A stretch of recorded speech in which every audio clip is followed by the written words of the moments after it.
and you haven't read The Shift from Gary Keller, what's happening with you?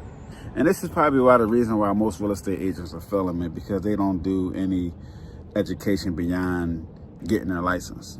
After they get their license, they just stop educating them. So they start studying, they start reading, they don't buy no books, right? But most do, right? But I don't know what you're gonna do. But if I was a real estate agent, that's what I would do. But I ain't a real estate agent, so I ain't gonna do shit except cut the hair of real estate agents. So if you are a real estate agent in a city, come holler at me.